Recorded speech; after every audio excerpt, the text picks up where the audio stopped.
All right, I'm back. DT2 Comics Chat here, and I'm here with the Rant Room on Gotham Wars. Now I'm going to share my screen so you can see uh, the tweet I made about it.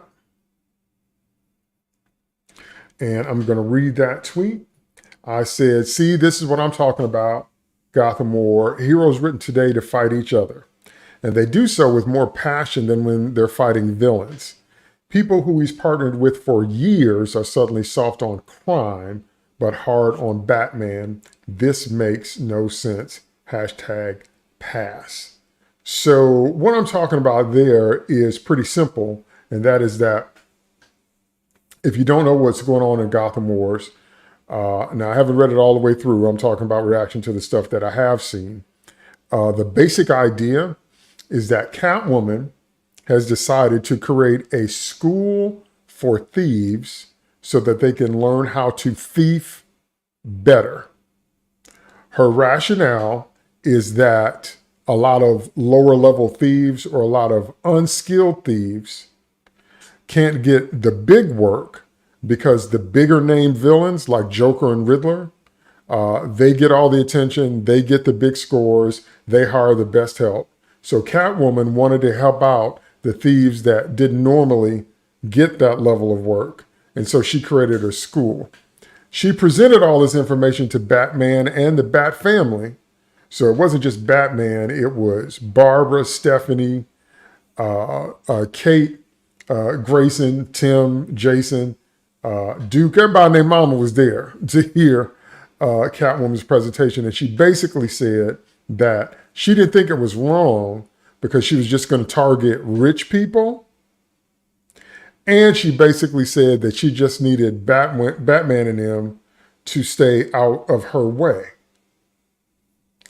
Now, we're going to go back to that tweet because I want to read you some of the responses, but I was absolutely stunned. I do understand wanting to take characters in new directions, but not when those directions undermine the very root and fabric of the character. I do like Catwoman getting back to, hey, what's up? Saying hey to Cajun. I do like Catwoman getting back to her basic root because let me tell you what Catwoman is not. Catwoman is not a mutant. Catwoman is not a split personality kind of person, okay? Catwoman is half Latina. Catwoman is not blonde. Yeah, I know I just made all the Batman Returns fans mad. And same with the animated series. Catwoman's not blonde. And Catwoman is a thief, a master thief, okay? And she adopted the cat motif, not because she's half cat, but because it most closely matches Selina's personality.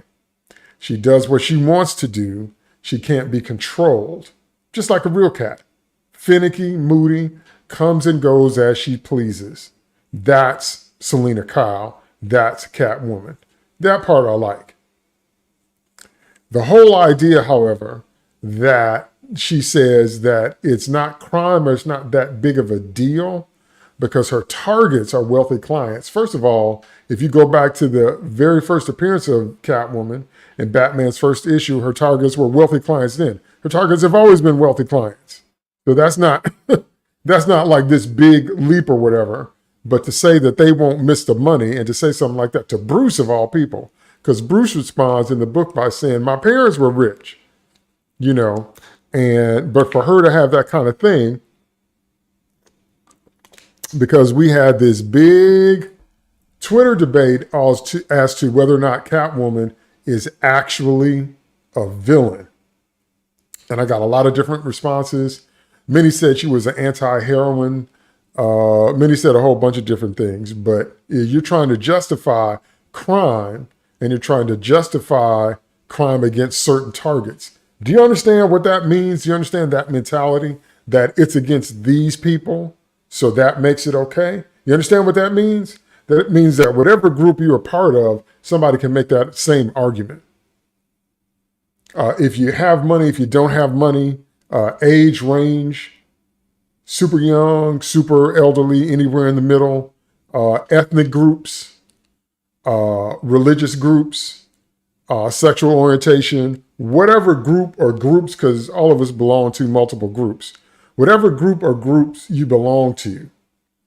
If someone makes the argument that it's okay to commit crimes against you because you're these people, so it's okay to steal from rich people because they won't miss it, is Selena's whole rationale. And she wants to help thieves, other criminals, thief better. So I'm not hearing any more discussion about whether or not Catwoman is a villain. Not hearing it, just not gonna hear it. She's a straight up, to her core, villain, because reading that rationale just sent all kinds of not good energy through my body, because I'm like, really? So we're gonna say that it's okay to steal from rich people because they won't miss it? Let me ask you a question. How are we defining rich? Because rich is relative. Some people think $50,000 is a lot of money. Some people think $500,000, $500,000 is a lot of money. Some people think $1 million is a lot of money. Some people think $50 million is a lot of money. So where's the line? When are they rich? What, are we talking about 6 figures, 7 figures, and what's the cut that makes it okay to take from you? Also, I want you to think about what happens if your house is being broken into and someone decides to kidnap your child. Oh, we don't do that, but somebody will. What if they figure out that your child is worth more than any trinket or any jewelry or any bauble they could purloin out of your house, and they decide in the midst of robbing you to take your kid instead and hold that child for ransom? Is that okay? Because rich people can afford to pay the ransom? Is that okay? Okay. Katie says, these days, rich is relative. That's right. So I just want to know, in what circumstances is all that what she's saying okay? So that's what I'm saying. I'm not hearing any more discussion about whether or not Selena Kyle is a villain, because yes, she is through and through. Okay. What happens if something goes wrong and along with theft, there is property damage? If you break into someone's house, unless you have a master key, unless you learn how to beat their alarm system, how could there not be property damage? But it doesn't matter because it's rich people. See, because the places that mentality can go is unlimited when you say it's okay to commit crimes because they belong to this group. So I'm not trying to hear any arguments about how, she's chaotic evil or chaotic neutral or I'm not trying to hear it. Not trying to hear it. She's a villain. And if that happened to anyone that you loved, it wouldn't be okay. It's not okay to say, well, we're going to steal from rich people, but that's not okay in any way, shape, or form. So Batman responds true to form, as Batman does, and says, I put on this costume to fight crime. I assembled this family and trained these proteges to fight crime, period. And this is crime. And he couldn't believe what Selena was asking, okay, which is the right response. But you know what happened next? The kids, the Bat kids, all turned on him except Damian. Now, there is no way, okay, on Earth 1, 2, 3, 11, 467, Crisis on Infinite Earths, that Richard Grayson would turn on Batman for that reason. If anybody would turn on Bruce for that reason, I might give it to Jason. I might understand that. I might understand Jason having a continual vendetta against the Joker, that if he's not going to kill him, he wants to do everything he can to mess up his operation. I'll buy all that. I might give it to Jason, okay? Because Jason's already a criminal. Jason's already killed people. Jason's unhinged. Jason went through the Lazarus pit. And Jason's whole thing is that Bruce never loved him like he did his other sons, which isn't true, but it's in Jason's head. And Jason's come back from the dead. I might give that to Jason. There's no way. The only way Grayson turns on Bruce is if Bruce is being mind controlled. So if we got the Mad Hatter in the mix, if we got Starro in the mix, if we've got a Martian, a white Martian in the mix, if we've got Poison Ivy in the mix, then and only then would Grayson try to take Bruce down, and that's just to get him back to his right mind. Okay, and then I'm listening to Stephanie and Barbara, and the kids agreeing with Selena, defending Selena's thief school. No. Only Damon. See, that's why I like Damon. I know a whole lot of people don't like Damon, and I know why. Nevertheless, he's not my favorite over Grayson. Grayson's still my favorite Robin, and obviously as Nightwing. But I love Damien. I've always loved Damien. The reason I love Damien is because I understand what he represents. The Al Ghouls see Bruce's potential. They just want to turn it for their own nefarious purposes. But they understand sometimes better than Bruce does the potential impact of Batman. Now, I know a couple of years ago he did Batman Inc. and set up Batman Around the World, Batman Incorporated. I do get that. But Damien, your children are always the best reflection of who you are. And Damien is exactly who he's trained to be. And he's always the best mirror for Bruce. Damien is always the best mirror for Bruce. Okay? Because Damien always has to pull back his assassin training. And Bruce always has to realize that you created all this. When you look at the Bat family, you took the law in your own hands, Bruce Wayne, and you decided to become a vigilante and operate outside the law. And your son is just the next logical step after being trained by his mama Talia as to where that could go. And because it's like that when you were a parent. Something about seeing yourself reflected in your kids that both makes you proud and can make you extremely angry. That's why I love Damien. Because the dynamic between him and his father is like, who else do you expect Damien to be? And I know, there's a backstory about how Talia originally took advantage of him, and then they retconned that, and he was out when, they hooked up, she got pregnant. I get all that.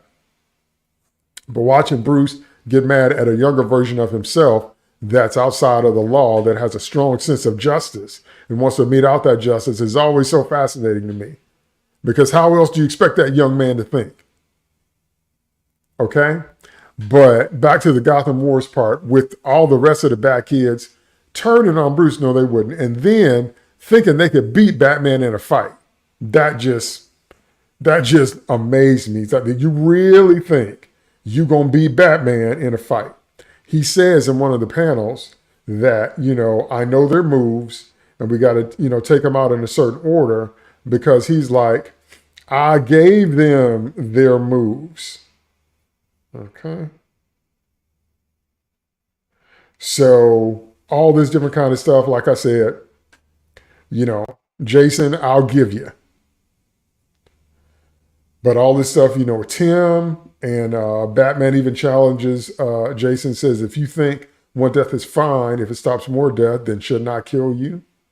See, I don't like that phrase, slippery slope, because normally I can get to the black and white of a thing a little bit better, but I do understand the concept behind slippery slope. And it means basically, how far do you go with an ideology? But it also means you have to take that everything that comes along with your choice. That's the part people don't like. Whatever your ideology is and whatever you have sold to, you got to take everything come along with that. Okay? Because no ideology is perfect. No ideology doesn't have a cost. And so I like the way Batman immediately calls Jason out about how if you think, that taking people out to prevent more death is the way to go, then obviously you ought to lead by example. I love that. I love the philosophical underpinnings of that. But this thing right here, Batman, you need to take a step back. Yeah. And then Cassandra talking about, or else what? Now, I know, people have said that, Cassandra is a better fighter than Bruce and she could take him out. And he said and all that and blah, blah, blah. But it's just like Superman. Okay. Batman would hold back against his own family, just like Superman does. Because if Batman ever goes full on, these young people don't stand a chance. And then it goes on to demonstrate that where Batman, talks about their weaknesses, talks about what to do, talks about their moves because he taught them their moves. And this is just another day at the office. If you're Batman and you train all your proteges and they think that you don't know how they think. Okay? Yes, you do. Yes, you do. And so the whole idea of them fighting Batman, even as a group, I like that they didn't make the common mistake of taking him one at a time, but even attacking him as a group is not going to be fruitful. You're not going to take Batman out. Okay, just saying, right, that's what I was thinking anyway. You're not going to take Batman out. And he trained you. He knows how you think because he taught you how to think. People keep forgetting that depending on which mythology of Batman you subscribe to, Batman's parents died right in front of him. And then what he did was at some point he left Gotham and traveled the world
Okay, that was the most bizarre thing I've had happen in a long time. My internet just quit. Why, I do not know. But anyway, I'm back. So depending on which mythology you subscribe to about Batman, that has everything to do with what age you think Bruce left Gotham. But whatever age you think Bruce left Gotham, he spent years. Okay, so let's say 12. And he comes back and he starts being Batman at 22. That's 10 years worth of training where he traveled the world, but Bruce studied with the best. He did not just learn martial arts. He learned weapons. He learned criminology. He learned criminal psychology. He learned magic. He learned escape arts. He learned so many things in his quest to become Batman. And the final piece was the Bat motif. The reason that Bruce became Batman, the reason that he donned the Bat motif was because he wanted to scare criminals. Now, Batman Mask of the Phantasm illustrates this really well. If you haven't read it in the comics, he goes out on patrol for his first time and he can handle the fight, but he says they weren't scared of me. They weren't scared of me. So watch Mask of the Phantasm. You'll see what I'm talking about. Where he realizes that he needs the edge of fear.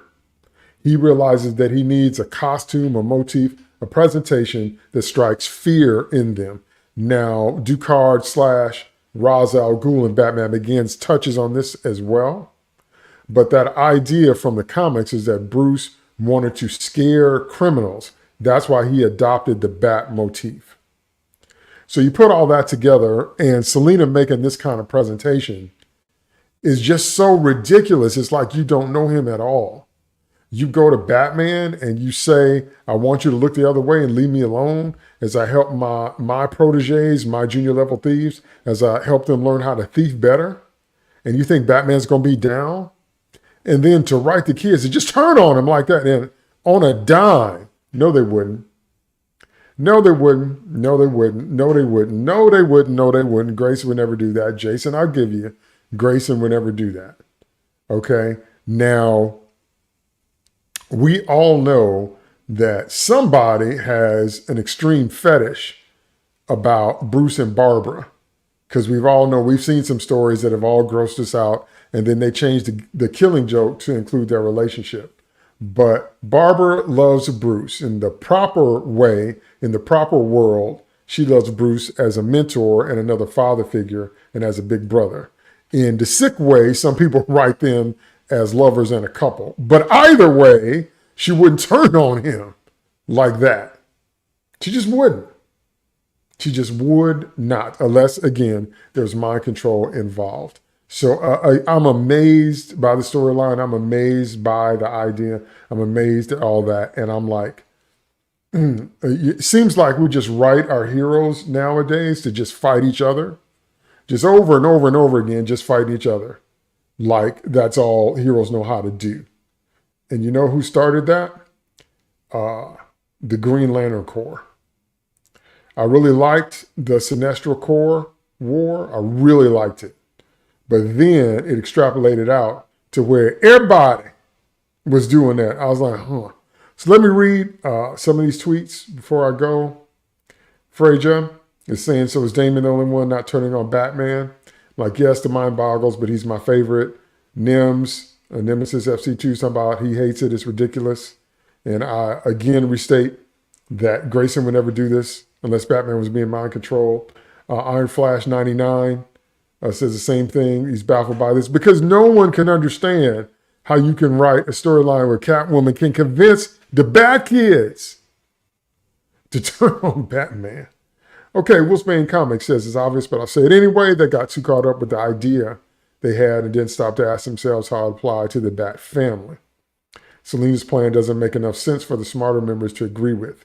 They've been fighting crime long enough to know. That's right. That's absolutely right. Too many things can go wrong with the idea of a thief school, and we're just going to target rich people. Like I said, somebody's going to steal kids. There's going to be lots of property damage, and it's not okay to do it against people with wealth, okay?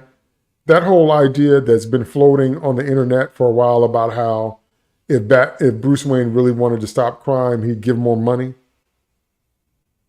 Okay, he does give money. He does have the Wayne Foundation. He does do stuff for Arkham. He does. But there are things he can do as Batman that he can't do as Bruce Wayne, especially with the kind of criminal Gotham seems to spawn. Okay, Joseph says, makes zero sense. The spoiler in Barbara's line was pathetic. That's right. And World Gray Inc. is saying the same thing I was talking about, is that, literally what society is telling people who want to do what is right is stand down. It's ridiculous and all that. Conway Kal-El says, I like Batman better when he was essentially Monk. It seems like all they want to do is very dark, big event stories. For me, it's just been there and read them too many times. The Herald, Plume Dude says, I used to defend DC hard for years, but it's come to a point to where I can't even rep them. This is just horrible writing. Mr. Spat says he loved the Frank Miller influence. Greg Anderson, Greenland says, this whole story is just bad. The concept could have been something, but it's just heroes fighting heroes, family fighting family. What is Grayson going to do if they win? Expect Bruce to accept defeat and walk away? He's already defeated. His family is defending crime. Okay? And Jason is cracking jokes as always. Ziggy, Mr. Joffrey says, the fact that DC has managed to mess up every aspect of Batman comics is shocking. He was their one strong point for a decade, and now it's all gone. Woody says, Batman knows every hero's weakness. Usually they want to kill him, or unless they kill him, he will usually win. Now, Phil is here talking about Batman's Mary Soonis. which is true. Batman does have Mary Sue-ness and main character powers, but he's my favorite character tied with Captain Marvel, so that doesn't bother me. Okay? Can't stand it when DC has heroes fighting heroes and they argue over stupid petty stuff. Comes across so childish.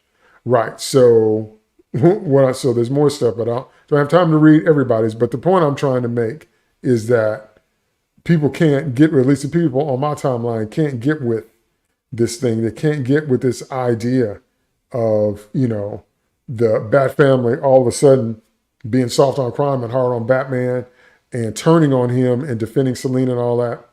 It just doesn't make any sense. In any world, does that make any sense? So here's what I want you to do, because I got another video to do for another channel. Here's what I want you to do. I want you to leave me some comments.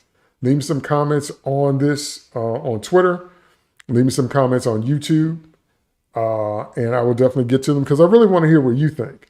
I've been really clear about what I think, and, I agree with the vast majority of tweets that were already left or comments on that tweet I already made, but I definitely want to hear what you're saying. If you like the idea of Catwoman pushing a thief school, if you like the idea of her training thieves to thieve better, if you like the idea of her targeting rich people, if you think that's all right, if you like the idea of the Bat Kids turning on Batman, but I definitely want to hear what you think about this because I'm just bewildered by the whole thing. I'm like, okay. But anyway, so that's it for this rant room. Thanks to all of you that watch me live. Please like, share, and subscribe to my channel. And like I said, leave comments. That definitely helps the algorithm. And let me know because Batman's my favorite. I've loved Batman since I was a little boy. Always have loved Batman. Going to continue to love Batman. But I like the real Batman. And I understand the foundations of the character. And anytime they just, take them too far, I just like, nope, got to let that go. Okay? All right. I'll talk to you guys soon. Later. Or later, refrigerator.